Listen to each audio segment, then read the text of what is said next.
अस्सलाम वालेकुम क्लास। अच्छे से बच्चे, आज हम हमारा एक जो चैप्टर स्टार्ट करने वाले हैं वो है the magnetic resonance imaging. Chapter number ये आपके पास है बच्चे 5, और हम डिफरेंट सीक्वेंस के बारे में पढ़ेंगे जो कि एमआरआई में यूज़ होते हैं। उनका कंसेप्ट लेंगे, उनको समझेंगे। और उससे पहले मैं रिपीट करना चाहूँगा बच्चे आपके साथ, जो हैं हमने डिफरेंट जो कंसेप्ट मैंने आपके साथ शेयर किए हैं उसमें से बिल्कुल सबसे पहले मैंने जो वर्ड यूज़ किया था कि एमआरआई को समझना है तो एमआरआई के वर्ड्स पे हमने गौर करना है। Magnet, MRI, magnetic resonance imaging. Magnetic के अंदर आपको मैंने ये बता दिया कि कितने टाइप के मैग्नेट यूज़ होते हैं। उसके साथ साथ आपको ये भी पता चल गया कि एक static magnetic field, strong magnetic field कितनी ज़रूरी है एक एमआरआई करने के लिए। उससे होता क्या है, उससे वो हाइड्रोजन जो हैं वो एक स्पेसिफिक जी एक्सिस के अलोंग अलाइन कर देते हैं, ठीक है। और उनकी एक क्या बनती है, नेट मैग्नेटाइजेशन बनती है, जिसको हम एम से जाहिर करते हैं, ठीक है। अगर वो जी एक्सिस के अलोंग है तो उसको एम जी बोलते हैं, अगर वो एक्स वाई प्लेन के लिए हैं तो उसको एम एक्स वाई बोलते हैं, ठीक है। और सेकंड जो हमने कंसेप्ट किया लार्मर फ्रीक्वेंसी का, जो हम रेजोनेंस पे आते हैं, तो रेजोनेंस के ऊपर हमने जो कंसेप्ट लिया वो हमने ये लिया कि गायरोमैग्नेटिक रेशियो कितनी होती है हाइड्रोजन की, हम इसको क्यों यूज़ करते हैं, और कितनी फ्रीक्वेंसी होती है, फ्रीक्वेंसी को निकाला कैसे जाता है, लार्मर इक्वेशन क्या थी, ठीक है। और फिर हम आरएफ पल्सेस यूज़ करते हैं। आरएफ पल्सेस और जो हाइड्रोजन का कम्बिनेशन है ये रेजोनेंस करवाता है, ठीक है। जितनी पे हाइड्रोजन रोटेट कर रहे हैं, जितनी फ्रीक्वेंसी पे हाइड्रोजन के एटम रोटेट कर रहे हैं, उसी फ्रीक्वेंसी के साथ हमने जो आरएफ पल्सेस देनी है। और आरएफ पल्सेस और हाइड्रोजन की मैग्नेटिक फील्ड एक दूसरे के साथ इंट्रैक्शन करके 90 पे या फिर 180 पे टर्न करती हैं। और इसके लिए हम स्पेसिफिक वर्ड लिखते हैं आरएफ पल्स के साथ। अगर हमने 90 डिग्री की अगर हमने 90 डिग्री पे मूव करवाने वाली आरएफ पल्स यूज़ की हैं तो हम आरएफ पल्स का नाम लिखेंगे 90 डिग्री। और अगर हमने ऐसे आरएफ पल्स यूज़ की हैं जिसमें हमने 180 पे मूव करवाया तो हम लिखेंगे आरएफ 180, ठीक है। ये कंसेप्ट क्लियर हुए हमारे। उसके बाद हम आते हैं बच्चे कि आपके पास जो पल्स सीक्वेंसेस हैं। पल्स सीक्वेंसेस क्या हैं, यहाँ पर अगर आप इस चैप्टर पर आते हो, पेज नंबर है बच्चे आपके पास 60, ठीक है। इसका पहले पैराग्राफ, पेज नंबर 60 के पहले पैराग्राफ के ऊपर ही इसकी डेफिनेशन लिखी है कि सीक्वेंस क्या होते हैं। This the grouping of 2 or more RF pulses is called a pulse sequence. Grouping of 2 or more RF pulses is known as pulse sequences, ठीक है। तो इसमें हम क्या करते हैं कि डिफरेंट ग्रुपिंग करते हैं। उसका मेथड हम किस तरह यूज़ करते हैं, just in a case machine की एक्चुअल में बात करें तो ये कॉम्प्लिकेटेड सब्जेक्ट है कि हम डिफरेंट पल्सेस को किस तरह यूज़ करें। मगर यहाँ पे हमने इसका कंसेप्ट लेना है कि डिफरेंट सीक्वेंस के अंदर क्या फ़र्क होता है, जिसकी वजह से हम उनको जिसकी वजह से टिश्यू जो हैं हमारे एमआरआई में डिफरेंट तरीके से नज़र आते हैं, ठीक है। तो मैं अच्छा बच्चे, एक और चीज़ मैं अब यहाँ पर बिल्कुल बेसिक कंसेप्ट के बारे में नहीं, हम बेसिक कंसेप्ट से आगे मूव करने लगे। अगर किसी को कोई इशू है किसी और टॉपिक के मतलब तो वो बच्चे मुझे मैसेज कर सकते हैं, उस टॉपिक पे हम बात कर सकते हैं। लेकिन अब नेक्स्ट हमारा चैप्टर जो इम्पोर्टेंट चैप्टर है, ये हमारी नई बुक के अंदर थोड़ा चेंज है, पुरानी बुक के अंदर डिफरेंट है। तो मैं दोनों बुक से करवा दूँगा आपको, ताकि पेपर अगर जिस तरह भी आए या एमसीक्यू जिस तरह भी आए आपको थोड़ा पता चल जाएगा, ठीक है। तो हम चलते हैं यहाँ पे, देखते हैं कि जो न्यू एडिशन है या जो न्यू बुक है इसके अंदर आपके पास किस तरह इसको दिया गया है। जो मेनली पहले हम बात करते हैं सीक्वेंस, जो बेसिक सीक्वेंस है, वन पल्स सीक्वेंस, जो कि प्रैक्टिकली यूज़ नहीं होता, कंसेप्ट के लिए हम इसको यहीं से स्टार्ट करते हैं। सबसे पहली बात तो ये है कि हमें सिग्नल चाहिए।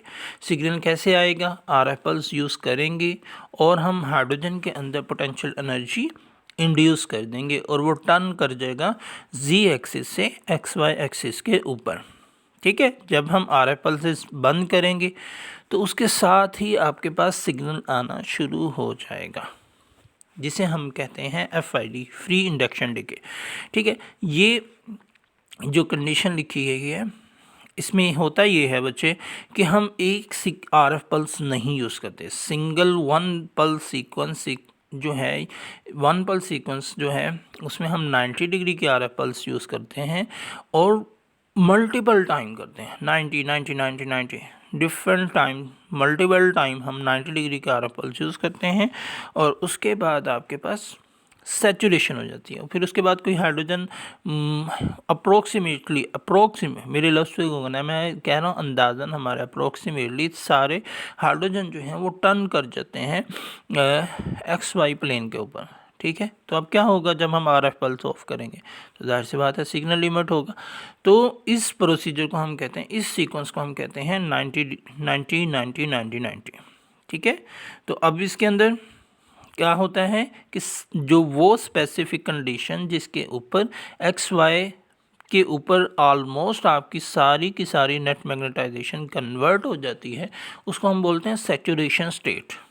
जैसे पहले भी मैं जिक्र कर चुका हूँ कि आपने सारों को टर्न करवा लेना है, तो उससे ज़्यादा आपसे टर्न नहीं हो सकते, तो इसको हम कह देते हैं सैचुरेटेड। बिल्कुल सेम कंसेप्ट है जिस तरह हम एक फ्लूइड या सोल्यूशन जो है सोल्यूशन का लेते हैं कि उसके अंदर सॉल्यूट डाला, उसको हम हल करते हैं, तो जब हम उसको गर्म करके किसी लिक्विड है तो गर्म करके फिर और हल करें तो फिर उसमें क्या होता है, सुपर सैचुरेटेड हो जाता है। इसी तरह हम मल्टीपल टाइम जब हम 90 डिग्री यूज़ करेंगे RF पल्स, तो वो XY के ऊपर सारी की सारी जो ऑलमोस्ट आपके पास नेट मैग्नेटाइजेशन है वो कन्वर्ट हो जाएगी। इस स्टेट को हम किस तरह जाहिर करते हैं, MXY is equal to M0 and MZ is equal to 0। ठीक है, नानी नल वेक्टर। ठीक है, तो ये आप ग्रे के अंदर देख सकते हो। बच्चे आपने करना ये है, आपने ये बुक जो है वो ऑन करनी, बुक से आपने रीड करना है और मेरे साथ साथ जो वर्ड है वो आपने सुनना है। ठीक है, फिर आपका ये कंसेप्ट क्लियर हो जाएगा। कोई मुश्किल चीज़ नहीं है, सिंपल और सिंपल इसके अंदर सीक्वेंस की डेफिनेशन याद करनी है और डिफरेंट सीक्वेंस जो हैं उनके अंदर किस तरह हम पल्सेस यूज़ करते हैं, आपने सिर्फ वो करना है और एंड के अंदर इनकी पिक्चर करनी है और एक इसका जो है डायग्राम के अंदर इसको लिखते कैसे हैं। बस ये 3-4 चीज़ें करनी है जो मैं आपको समझाना है। इसमें छोटी छोटी डेफिनेशंस आती हैं, कुछ मैं पहले ही करवा चुका हूँ। TR क्या होता है, TE क्या होती है। ठीक है, उनकी डेफिनेशंस जो हैं वो आपको पिक्चर्स में मिलेंगे। अच्छा, तो सबसे बेसिक कंसेप्ट जो है वो बेसिक पल्स सीक्वेंस जो है वो 90 90 90 90 इस तरह लिखना है। एंड के ऊपर वो आपको मैं चार्ट भी दिखा देता हूँ जहाँ पे ये लिखा होगा। इसके अलावा हम 90 डिग्री से कम भी यूज़ कर सकते हैं, 90 डिग्री से कम भी एंगल वाली RF पल्स यूज़ कर सकते हैं। मोस्ट फॉर एग्जांपल 10 डिग्री की कर ली, 15 की कर ली, 20 की कर ली, जितनी हमारी ज़रूरत है। ठीक है, तो उसको जब हम 90 से कम को यूज़ करते हैं तो उसको हम नाम देते हैं अल्फ़ा पल्स। अल्फ़ा पल्स अगर हम 90 से कम यूज़ करें तो पार्शियल फ्लिप RF पल्स बोलते हैं उसको। इसका सीक्वेंस का नाम है partial flips pulse sequence, partial flip pulse sequence. ठीक है, तो उसको हम अल्फ़ा अल्फ़ा अल्फ़ा से शो करते हैं। ठीक हो गया। फर्स्ट में आपके पास बच्चे पहली जो फिगर है 5:1, इसमें सैचुरेटेड फील्ड के बारे में बताया गया है। ठीक है, सेकंड जो पिक्चर है इस 5:2 के अंदर अल्फ़ा पल्स का बताया गया है कि इसके अंदर हम 90 से कम के एंगल यूज़ करते हैं। सेकंड आ जाते हैं अब हम जो दूसरा सीक्वेंस है वो है स्पिन इको और multi echo spin echo. Spin echo क्या होती है, स्पिन इको ये होती है, हमने पहले भी बात की है कि FID जो है वो हाफ सिग्नल होता है। ये इतनी तेज़ी से स्टार्ट होता है कि हम उसका फर्स्ट हाफ पिक ही नहीं कर सकते, मुश्किल होता है मशीन के लिए पिक करना। तो हम क्या करते हैं, हम 90 के बाद 180 की हम क्या करते हैं 90 के बाद 180 डिग्री की एक एक्स्ट्रा पल्स यूज़ करते हैं और हम उससे एक नया सिग्नल लेते हैं, मॉडिफाइड फॉर्म ऑफ FID लेते हैं, जिसे हम बोलते हैं स्पिन इको। मैं पहले भी बता चुका हूँ कि बेसिक जो सिग्नल है वो FID है और फ्री इंडक्शन डिके है और हम इसको मॉडिफाई करते हैं उसमें स्पिन इको आता है, उसके अंदर स्टिमुलेटेड इको आता है, उसमें ग्रेडियंट इको आता है, डिफरेंट चीज़ें आती हैं। बहरहाल वो हम स्टेप बाय स्टेप करेंगे। तो सेकंड जो सीक्वेंस है जिसके अंदर हम एफआईडी यूज़ नहीं करते हैं, हम क्या यूज़ करते हैं, हम स्पिन इको यूज़ करते हैं। ठीक है, तो उस सिग्नल को उस सीक्वेंस को हम क्या बोलते हैं, स्पिन इको। ठीक है, और एक इको को यूज़ करें तो स्पिन इको सिंगल वाली होगी, और अगर हम मल्टीपल इको को यूज़ करें स्पिन इको को तो वो मल्टी इको स्पिन इको बन जाता है। क्या फ़र्क बताया मैंने कि स्पिन इको सिंगल सीक्वेंस है तो उसमें हम एक स्पिन इको को यूज़ कर रहे हैं, लेकिन अगर हम मल्टीपल जो आपके पास स्पिन इको उनको यूज़ कर रहे हैं, मल्टीपल इको को यूज़ करें तो उसको हम बोलते हैं multi echo spin echo, MESE। इस सीक्वेंस का नाम है MESE। ठीक है, तो इसका जो ग्राफ है बना वो 5×2, जैसा कि आप देख सकते हो पहले 90 डिग्री का यूज़ किया, उसके बाद एफआईडी आया, फिर 180 यूज़ किया, उसके बाद स्पिन इको का सिग्नल आया, फिर 180 यूज़ किया, फिर स्पिन इको यूज़ हुआ, और उसके बाद हमने एक सीक्वेंस स्टॉप कर दिया। ठीक है, दो से ज़्यादा स्पिन इको को कंबाइन कर लिया जाए तो फिर आपके पास एक और सिग्नल आ जाता है जिसको हम बोलते हैं स्टिमुलेटेड स्पिन इको। उसका भी उन्होंने बताया हुआ, वो नेक्स्ट है। तो हम चलते हैं इसी के ऊपर। अभी इसके अंदर डेफिनेशंस देखते हैं। इसके अंदर आपने पिक्चर करनी है 5×3। ये पिक्चर है आपके पास जिसके अंदर बिल्कुल सेम 90 के बनाएंगे, उसके साथ ही नीचे एफआईडी का सिग्नल स्टार्ट हो जाएगा। RFT का मतलब है ट्रांसमिट होना, RFS का मतलब है सिग्नल रिसीविंग का मतलब, सिग्नल रिसीविंग कर रहा है। ये कौन कर रहा है, ये आपके पास बच्चे जो बिल्कुल साथ आपके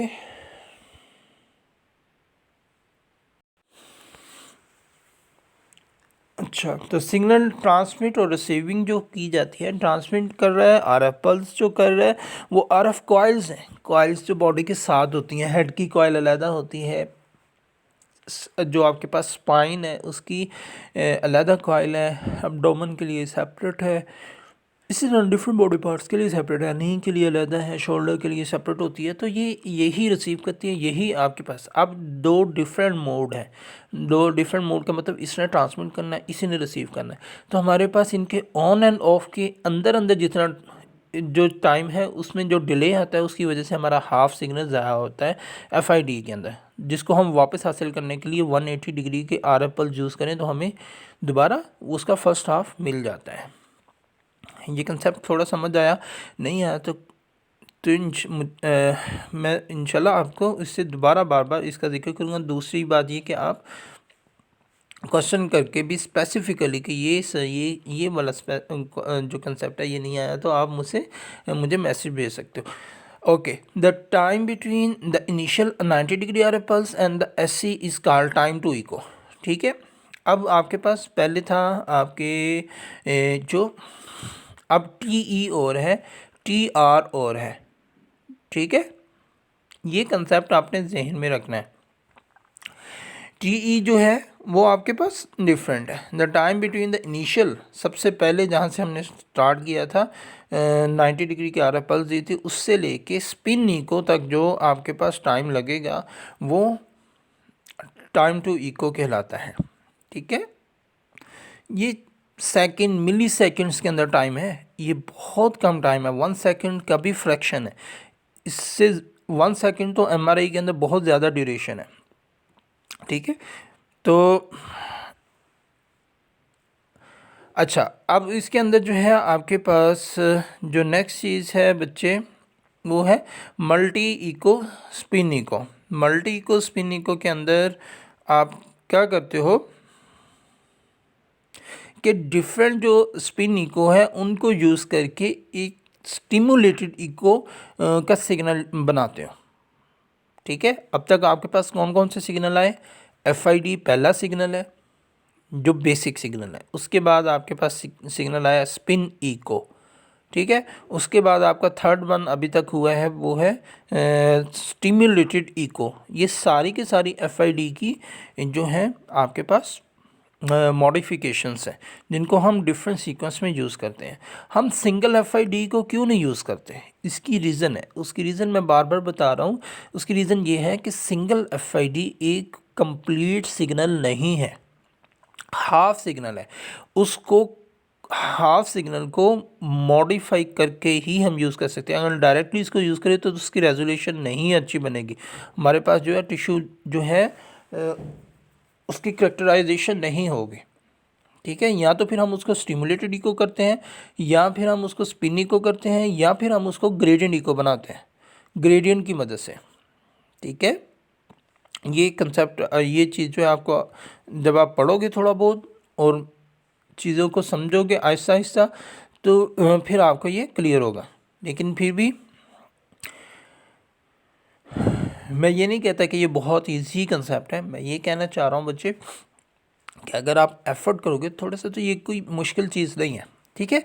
डिफरेंट सीक्वेंस है जिनको हम यूज़ कर रहे हैं। हम यूज़ कर रहे हैं, हमने सिग्नल को यूज़ करना है। और सिग्नल बनाना कैसे है, ठीक है ना। एक चीज़ है सिंपल, एक और कंसेप्ट से आपको एग्जांपल देता हूँ। चीज़ एक ही है, उसमें से आप डिफरेंट जो है सिग्नल रिसीव करवा रहे हो, ठीक है। सिग्नल का सोर्स क्या है? बॉडी है ना। अब सिग्नल आगे उसको आप मॉडिफाई करते हो तो आप बॉडी को थोड़ी ना मॉडिफाई कर रहे हो, आप तो उससे निकलने वाले सिग्नल को यूज़ कैसे करना है उसको मॉडिफाई कर रहे हो ना। आपने कंप्यूटर को इनपुट कैसे देनी है वो मॉडिफाई कर रहे हो। आप ये तो नहीं मॉडिफाई कर रहे कि जो ओरिजिनल सोर्स है उसको आप चेंज कर रहे हो। ओरिजिनल सोर्स में से जो इंफॉर्मेशन इमिट हुई है वो इंफॉर्मेशन अपनी वर्थ रखती है, उसको हम उसके सिग्नल को चेंज करते हैं ताकि हम अपने उसको बेटर तरीके से एनालाइज कर सकें, ठीक है। तो एक और सेकंड जो है आपके पास आता है, अब स्टिमुलेटेड इको और स्पिन इको दोनों समझ आ गए। स्पिन इको जो है उसके अंदर आपके पास क्या करते हैं, स्पिन इको के अंदर हम स्पिन जो है 90 डिग्री RF पल्स के बाद 180 डिग्री पल्स का इजाफा करते हैं। सबसे पहला जो हमने सीक्वेंस पढ़ा उसके अंदर हम सिर्फ 90 यूज़ करते हैं। उसके साथ जो पढ़ा हमने उसके अंदर हम 90 डिग्री से कम RF पल्स यूज़ करते हैं। इस सेकंड जो ग्रुप हमने पढ़ा इसके अंदर 90 करते हैं। 90 के साथ हम जो करते हैं वो 180 का यूज़ करते हैं। FID को यूज़ नहीं करते, हम यूज़ करते हैं स्पिन इको को, जो कि उसकी थोड़ी मॉडिफाइड फॉर्म है। उसके बाद आता है बच्चे आपके पास, मे बी ये शायद ये ज़्यादा हो जाए, आप इसको अभी सुनो। इंशाल्लाह कल हम थोड़ा दोबारा इससे डिस्कस करेंगे और नेक्स्ट जो 2 सीक्वेंस है वो भी कवर करेंगे।